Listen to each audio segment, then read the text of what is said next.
Good morning વિદ્યાર્થી મિત્રો. આપણે લાસ્ટ લેક્ચરમાં આંકડાશાસ્ત્રમાં ચેપ્ટર નંબર 1માં સ્વાધ્યાય 1.4 પૂર્ણ કર્યું અને એના દાખલા મેં તમને હોમવર્કમાં આપ્યા હતા. હવે સ્વાધ્યાય સ્ટાર્ટ કરતાં પહેલાં જે બે અગત્યના સૂત્ર છે નાના ચેપ્ટર માટે, નાના દાખલા માટે, એમાં સૂત્ર નંબર 1 છે તમારું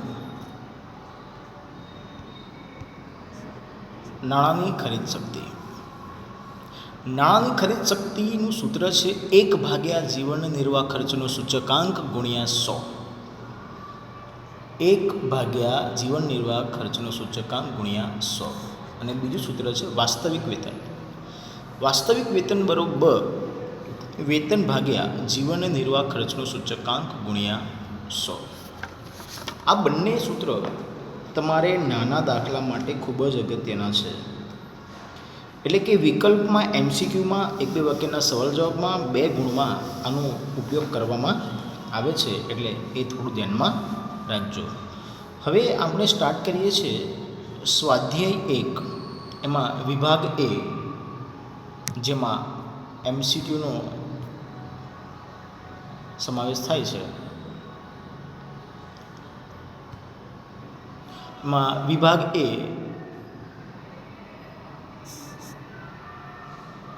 દરેક પ્રશ્ન માટે યોગ્ય વિકલ્પ પસંદ કરો. એમાં પહેલો MCQ છે, ચલ રાશિની કિંમતમાં થતા લાંબા ગાળાના ફેરફારોની સરખામણી માટે કઈ રીત ઉપયોગી છે?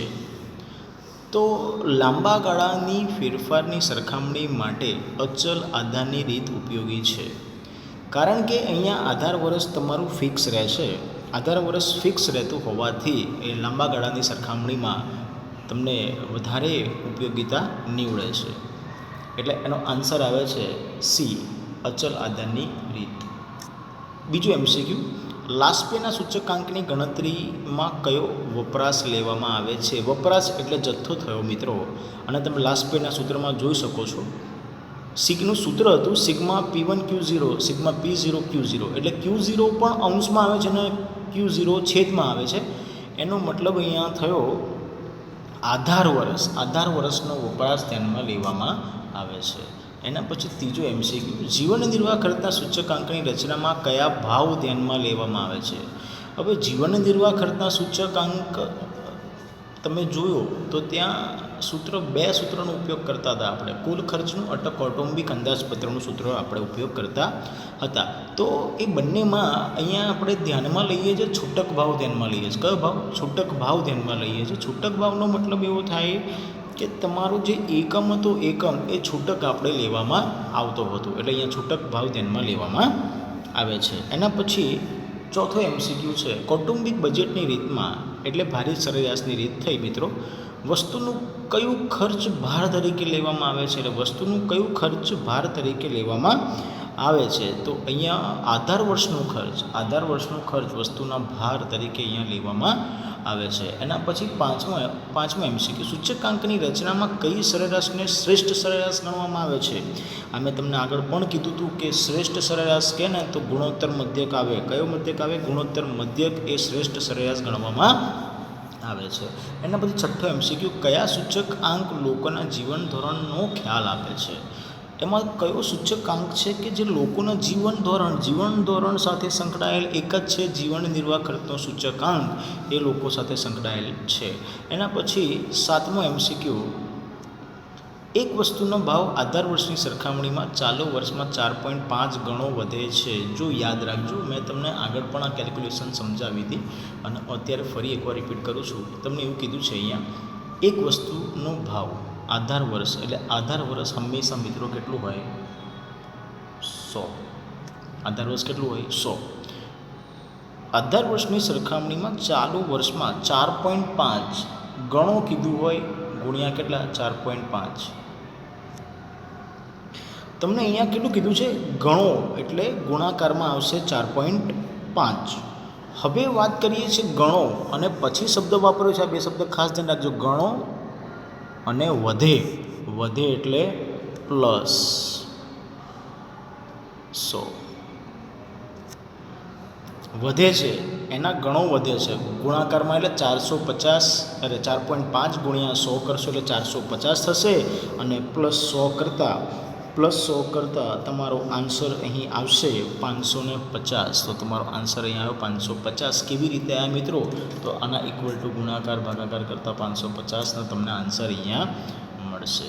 તો આ તમારો MCQ ક્લિયર થયો. યાદ રાખજો 4.5 ગણો એટલે ગુણ્યા 100 અને વધે એટલે +100. આ ફોર્મ્યુલા થોડી ધ્યાનમાં રાખજો. એને પછી 8મા MCQ છે, જો આધાર વર્ષ 2015માં સાપેક્ષમાં વર્ષ 2016માં નાણાંની ખરીદ શક્તિ 0.75 હોય. Yes, perfectly. અહીંયા તમને નાણાંની ખરીદ શક્તિ આપી દીધી છે 0.75 હોય, તો વર્ષ 2016 માટે ભાવનો સૂચકાંક કેટલો હોય, તો અહીં તમને એ ક્લિયર હોવું જોઈએ કે અહીંયા સૂત્ર આપણે કયું એપ્લાય કરવાનું છે મિત્રો. આ વસ્તુ ખાસ ધ્યાનમાં રાખજો.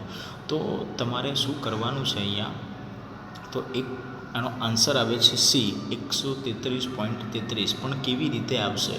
તો પહેલાં તો તમારું નાણાંનું ખરીદ શક્તિનું સૂત્ર હતું, નાણાંની ખરીદ શક્તિ બરાબર 1 જીવન નિર્વાહ ખર્ચનો સૂચકાંક ગુણ્યા 100. તો અહીં સૂત્ર એપ્લાય કરવાનું છે. એમાં નાણાંની ખરીદ શક્તિની જગ્યાએ તમારે 0.75 મૂકવાના છે, ઇક્વલ ટુ 1 એમના એમ રહેશે. જીવન નિર્વાહ ખર્ચનો સૂચકાંક જે તમારે શોધવાનો છે અને ગુણ્યા 100. તો એનો મતલબ એવો થયો કે 100 ભાગ્યા 0.75 કરતાં 100 ભાગ્યા શું કરશો તમે 0.75, તો 100 ભાગ્યા 0.75 કરતાં 133.33 આવશે. હવે કેવી રીતે આવશે તો હું તમને કેલ્ક્યુલેશન થોડી બતાવી દઉં છું. આપણે જે સૂત્ર જોયું હતું નાણાંની ખરીદ શક્તિનું, તો એ સૂત્ર હતું નાણાંની ખરીદ શક્તિ એટલે નાણાંની ખરીદ શક્તિ બરાબર 1 જીવન નિર્વાહ, અહીંયા ગુણ્યામાં શું લેતા હતા 100, આવું લેતા હતા. હવે અહીંયા નાણાંની ખરીદ શક્તિ તમને આપી દીધી કેટલી 0.75. એક તો એમને એમ રહેશે, જીવન નિર્વાહ ખર્ચ સૂચકાંક તમને આપ્યો નથી, અને 100 એમને એમ રહેશે. તો એનો મતલબ ઇક્વલ ટુ આ 100 એમને એમ આવી ગયા, આ 0.75 છેદમાં આવી જશે 0.75, એટલે 100 ભાગ્યા 0.75 કરશો એટલે 133.33 તમારો આન્સર અહીંયા આવી જશે. એટલે તમારો 8મો MCQનો આન્સર આવશે સી 133.33. એના પછી આવે છે 9મો વિકલ્પ. એમાં એવું કીધું છે, જો વર્ષ 2010ના સાપેક્ષમાં વર્ષ 2016નો એક વર્ગના લોકોનો જીવન નિર્વાહ ખર્ચનો સૂચકાંક 200 હોય. જો જીવન નિર્વાહ ખર્ચનો સૂચકાંક તમને અહીંયા આપી દીધેલો છે 200 હોય, તો તેની નીચે કયું વિધાન સાચું છે? તો અહીંયા નાણાંની ખરીદ શક્તિ 0.5 આવે. કેવી રીતે 0.5 આવે? તો અહીંયા એક વસ્તુ ક્લિયર થઈ ગયું, જે મેં આ સૂત્રમાં ઉપયોગ કરું છું. 1 ગુણ્યા આ 1 એનો ગુણાકાર 100 જોડે કરતા એટલે તમારો આન્સર કેટલો આવશે? અહીંયા 100 આવી જશે 100, અને જીવન નિર્વાહ ખર્ચનો સૂચકાંક તમને કેટલો આપ્યો છે? અહીંયા 200. તો 100 ભાગ્યા 200 કરતાં તમારો આન્સર કેટલો આવશે? 0.5. તો નાણાંની ખરીદ શક્તિ અહીંયા 0.5 આવશે.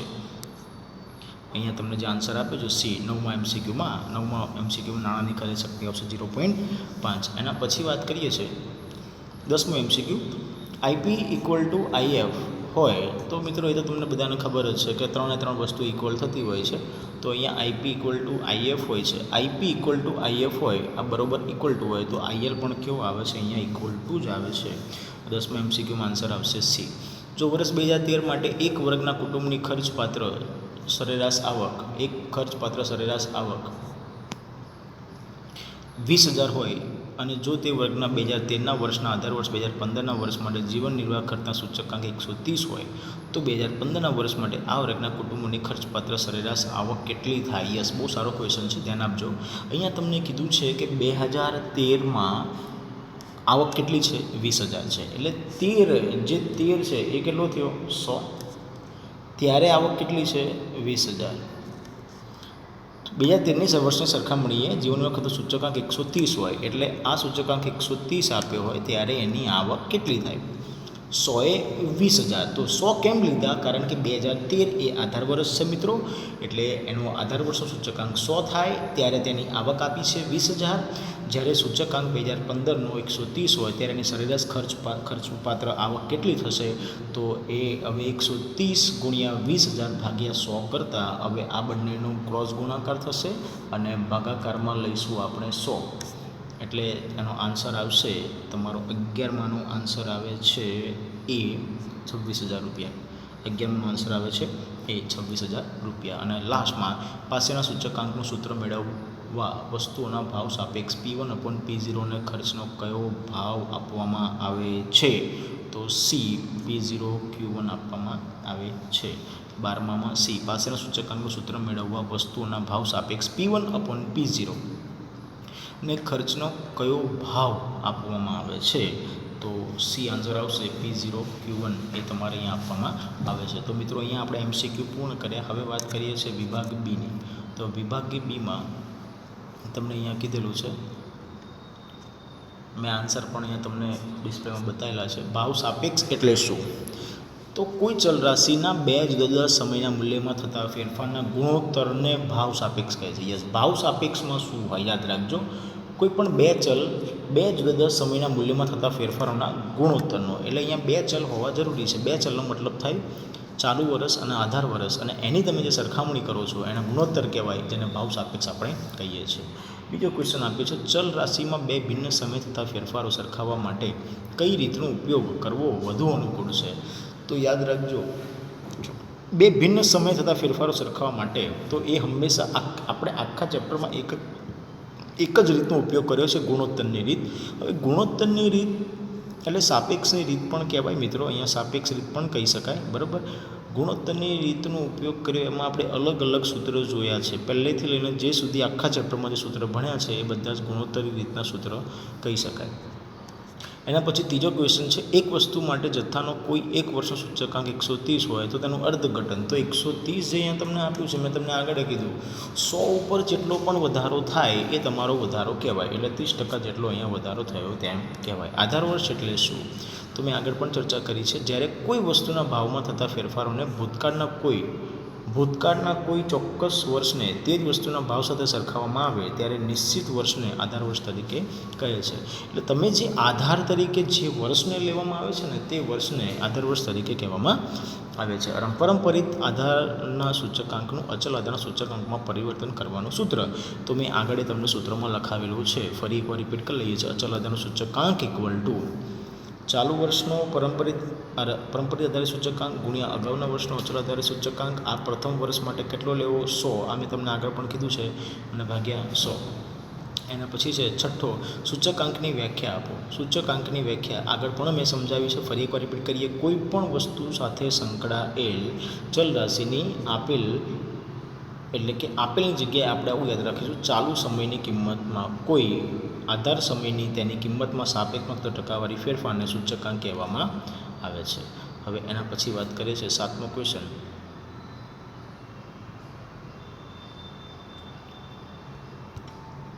સાતમા ક્વેશ્ચનમાં કીધું છે, જીવન નિર્વાહ કરતા સૂચકાંકની વ્યાખ્યા આપો. હવે જીવન નિર્વાહ કરતા સૂચકાંકની વ્યાખ્યામાં એ વસ્તુ ખાસ ધ્યાનમાં રાખજો કે અહીંયા કોઈ ચોક્કસ વર્ગ એટલે કે સમાજને ધ્યાનમાં રાખીને વ્યાખ્યા લખવાની છે તમારે. સમાજનો કોઈ એક વર્ગ, અહીંયા વાત કરી છે સમાજનો કોઈ એક વર્ગના લોકોના કોઈ એક સમયે. હવે જો સૂચકાંકમાં એક વસ્તુ મગજમાં ક્લિયર રાખજો કે હંમેશા કોઈ ચોક્કસ વર્ષને કોઈ ચોક્કસ ભવિષ્યના કોઈ ચોક્કસ વર્ષ સાથે સરખાવવામાં આવે છે, અને એ જે ટકાવારી ફેરફાર તમને જોવા મળે છે એને સૂચકાંક કહેવામાં આવે છે. આ બેઝિક કોન્સેપ્ટ છે આનો. હવે વ્યાખ્યામાં શું કહે છે? સમાજના કોઈ એક વર્ગના લોકોને કોઈ એક સમયે જીવન નિર્વાહ ખર્ચમાં આધાર વર્ષની સરખામણીમાં એટલે આધાર વર્ષની સરખામણીમાં ચાલુ વર્ષમાં થતો સાપેક્ષ ટકાવારી ફેરફાર દર્શાવતા આંકને જીવન નિર્વાહ આંકનો સૂચકાંક કહેવામાં આવે છે. હવે ભાર એટલે શું? તો ભાર એટલે વસ્તુઓની પસંદગીના તેના મહત્ત્વના પ્રમાણમાં જે આંક નક્કી કરવામાં આવે છે. આ વસ્તુ ખાસ ધ્યાનમાં રાખજો, સૂચકાંકની રચનામાં પસંદ થયેલી વસ્તુઓના તેમના મહત્ત્વના પ્રમાણમાં જે આંક નક્કી કરવામાં આવે છે તેને વસ્તુઓનો ભાર કહેવામાં આવે છે. ગર્ભિત ભાર એટલે શું? તો સિમ્પલ વાક્યમાં કહું કે જે સંખ્યામાં દર્શાવી શકાય નહીં તે ભારને ગર્ભિત ભાર કહેવામાં આવે છે. વસ્તુની પસંદગીમાં ભાર સમાયેલ હોય છે અને જે સંખ્યામાં દર્શાવી ન શકાય તેને ગર્ભિત ભાર કહેવામાં આવે છે. આના પછી 10મો ક્વેશ્ચન, સૂચકાંકના અગત્યના મૂળભૂત પરીક્ષણોના નામ આપો. મેં જ્યારે તમને ફિશરનો સૂચકાંક કેમ વધારે ઉપયોગી છે ત્યારે મેં તમને આ ચર્ચા કરી હતી કે એના બે મુખ્યત્વે મૂળભૂત પરીક્ષણો છે, એક સમય વિપર્યાસ અને પદ વિપર્યાસ. ખાસ ધ્યાનમાં રાખજો, એક્ઝામમાં વારંવાર આવે છે અને આની ડિટેલ તમારે કોલેજમાં ભણવાની રહેશે. સમય વિપર્યાસ અને પદ વિપર્યાસ. એના પછી 11મો છે, પરંપરિત આધારની રીતે સૂચકાંક એટલે શું? પરંપરિત આધારની રીતે સૂચકાંકનો મતલબ એવો થાય કે જેમાં આગળનું વર્ષ એ તમારે આધાર વર્ષ તરીકે લેવામાં આવતું હોય છે. આ એનો બેઝિક કોન્સેપ્ટ છે. તો વ્યાખ્યામાં શું કહે છે જોઈ લઈએ. જે રીતમાં પ્રત્યેક વર્ષ માટે તેના તરતના પુરોગામી એટલે આગળના વર્ષને આધાર વર્ષ તરીકે લઈ સૂચકાંક મેળવવામાં આવે તેને પરંપરિત આધારનો સૂચકાંક કહે છે. મેં જે હમણાં જ વાત કરી કે જે રીતમાં અગાઉના વર્ષને આધાર વર્ષ તરીકે લેવામાં આવતું હોય છે તેને પરંપરિત આધારનો સૂચકાંક કહે છે. 12મું, તેલના ભાવનો સૂચકાંક ₹500. યાદ રાખજો, આ ખોટું વિધાન છે, કેમ કે ક્યારેય સૂચકાંક રૂપિયામાં ન દર્શાવી શકાય. એટલે આ વિધાન ખોટું છે. સુધારી લખવું હોય તો 500 જ ખાલી આવે, એટલે આગળ રૂપિયાની સાઇન આવી જોઈએ નહીં. 13મો ક્વેશ્ચન છે, ફુગાવાનો દર શોધવા માટે કયા સૂચકાંકનો ઉપયોગ કરવામાં આવે છે? હવે ફુગાવાના દરનું સૂત્ર છે, આ મેં કદાચ તમને નહીં લખાવ્યું હોય, રહી ગયું છે લખાવવાનું. ફુગાવાનો દરનું સૂત્ર છે ચાલુ વર્ષનો જથ્થાબંધ ભાવનો સૂચકાંક, એટલે કે ચાલુ વર્ષનો છે એનો જથ્થાબંધ ભાવનો સૂચકાંક માઇનસ અગાઉના વર્ષનો જથ્થાબંધ ભાવનો સૂચકાંક ભાગ્યા, હવે આ જે લીધું છે ને એ જ તમારે છેદમાં આવશે, અગાઉના વર્ષનો જથ્થાબંધ ભાવનો સૂચકાંક ગુણ્યા 100. તો સૂત્ર થોડું તમારે નોટ ડાઉન કરી લેજો, જે નાના દાખલા માટે આ ઉપયોગી છે. 14મો ક્વેશ્ચન છે, ભારતમાં મોંઘવારી ભથ્થાનો દર શોધવા કયા સૂચકાંકનો ઉપયોગ કરવામાં આવે છે? હવે મોંઘવારી ભથ્થું શોધવા તો મોંઘવારી એ એક જ વસ્તુને લગતું છે, જીવન નિર્વાહ કરતા સૂચકાંકનો ઉપયોગ કરવામાં આવે છે. અચલ આધારની રીત અને પરંપરિત આધારની રીતનો વચ્ચેનો મુખ્ય તફાવત લખો. હવે મુખ્ય તફાવત તમને જ્યારે કહે તો એ તમને પણ ખબર છે કે અચલ આધારમાં આધાર વર્ષ બદલાતું નથી, જ્યારે પરંપરિતમાં આધાર વર્ષ બદલાય છે. આ એનો મુખ્ય તફાવત છે. અહીંયા આધાર વર્ષ બદલાતું નથી, કેમ કે અચલ આધારમાં આધાર વર્ષ ફિક્સ રહે છે મિત્રો, જ્યારે પરંપરિતમાં આધાર વર્ષ એટલે કે અગાઉના વર્ષને લેવામાં આવે છે. 16મો છે, કઈ પદ્ધતિમાં આધાર વર્ષ પ્રત્યેક વર્ષે બદલાતું રહે છે? પરંપરિત આધારની રીતમાં આધાર વર્ષ પ્રત્યેક વર્ષે બદલાતું રહે છે. પરંપરિતમાં આધાર વર્ષ હંમેશા બદલાય છે, માટે એને પરંપરિત આધારની રીત કહેવામાં આવે છે. સૂચકાંકની રચનામાં કઈ સરેરાશ પ્રચલિત છે? આ વસ્તુ ખાસ ધ્યાનમાં રાખજો. તો ભારિત સરેરાશ પ્રચલિત છે. કઈ સરેરાશ પ્રચલિત છે? ભારિત સરેરાશ પ્રચલિત સરેરાશ તમને જ્યારે કહેવામાં આવે ત્યારે ભારિત સરેરાશનો ઉપયોગ કરવાનો રહેશે, અને શ્રેષ્ઠ સરેરાશ જ્યારે તમને કહેવામાં આવે ત્યારે ગુણોત્તર મધ્યક એ શ્રેષ્ઠ સરેરાશ છે, અને પ્રચલિત સરેરાશ કે તો ભારિત સરેરાશ એ પ્રચલિત સરેરાશ છે. અને છેલ્લો ક્વેશ્ચન 18મો, સૂચકાંકની ગણતરીમાં આધાર વર્ષ કેવું હોવું જોઈએ? સૂચકાંકની ગણતરીમાં આધાર વર્ષ સામાન્ય હોવું જોઈએ, એટલે કે અતિવૃષ્ટિ, અનાવૃષ્ટિ, ભૂકંપ, ધરતીકંપથી મુક્ત હોવું જોઈએ. આ વસ્તુ ધ્યાનમાં રાખજો. તો અહીં તમારા વિભાગ એ અને વિભાગ બી પૂર્ણ થાય છે. હવે પછી તમને એક હોમવર્કમાં એક તમને મેસેજ મોકલવામાં આવશે, એટલું હોમવર્ક કરવાનું છે, અને પછી આપણે વિભાગ સી અને ડી ગણાવવાનો બાકી રહે છે. આજનું લેક્ચર મિત્રો અહીંયા પૂર્ણ થાય છે.